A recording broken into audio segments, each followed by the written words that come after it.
Greetings, inhabitants of planet Earth and other potentially habitable or uninhabitable planets and planes of existence. I'm Robert. And it's Jish. And this is Central Music. Right here. And we'd like to have a conversation with you. Right here in this plane of existence. Yes. Now. It's a good plane. It's the one that I'm on, and I have no frame of reference. Not Right. been to other ones. There's a lot of space out there. There is. I would say the universe is actually mostly empty space. Wouldn't it be interesting if one of our conversations was just empty space to contribute to the emptiness of the universe?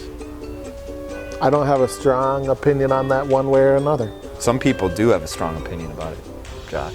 A lot of people have strong opinions about music. They do. They do. What's right and what's wrong. Yes. Sometimes I think it comes from a place of trying to be instructional or to teach. But I think we have to be careful Agreed. about how strongly we feel about any particular. I'll give you a couple examples. Sure. I was talking with a friend this morning about orchestral bowings Okay. and how there was a disagreement about what the proper bowing should be, as if there was only one. Right. Only one way. Only one proper bow. Now, I'm sure in circumstances like there is a way to do it that may be the easiest way for your group, depending on the skill level of your group. Right. Right? Or may be necessary based on the passage. But if you're saying the overall bowings they have to be as this person intended, Right. that takes out all the opportunity for interpretation, Right. right? And if that was the case, if all performance, this is the bowing, this is the articulation, this is the dynamic, this is the tempo, It's one way. well, then you would only need one performance of Right. any piece of music. Yeah, and I think as musicians or people who just appreciate music, we actually hear the same stuff performed multiple times and enjoy it. Sure, there are people that seek out a particular conductor, let's say for an orchestra. I want to see this conductor conduct this piece of music because their interpretation is interesting to me. Or even on a popular music level, I've certainly gone to see the same band multiple times. Right. And they've played the same music and it has been performed differently each time, right? Maybe they have whatever's happening during that performance, they feel differently, they play it a little differently, or they've decided, hey, on this tour we're going to do it as a ballad instead of an uptune, just change it up a little bit. So I think there's room for all of it. Yeah, I agree with that.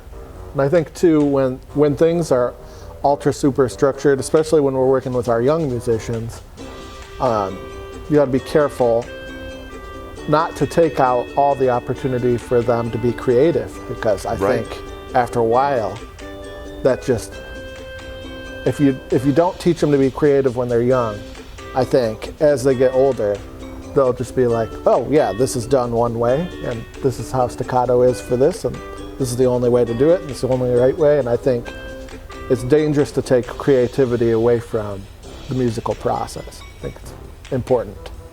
Yeah, I agree, and it's okay to have strong opinions about it. Like, for sure. For me, here's a perfect example. For me, Copeland's Appalachian Spring. Yeah. Right. Great piece. Bernstein conducting the New York Phil, the fully orchestrated version of it is the version for me. Right. There are certainly other.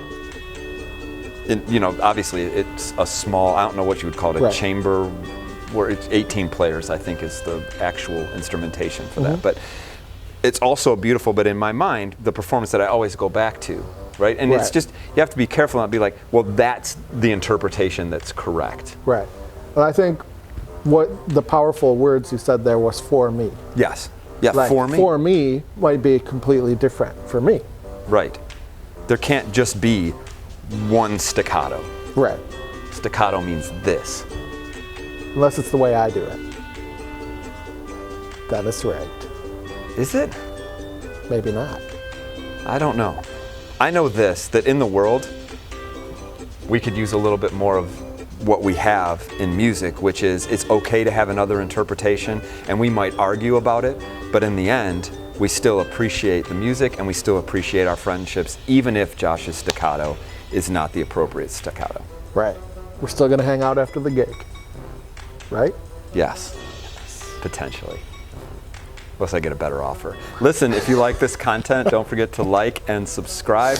There'll be more to come. We always want to hear your comments, and if there's anything that you'd like us to address in one of these conversations.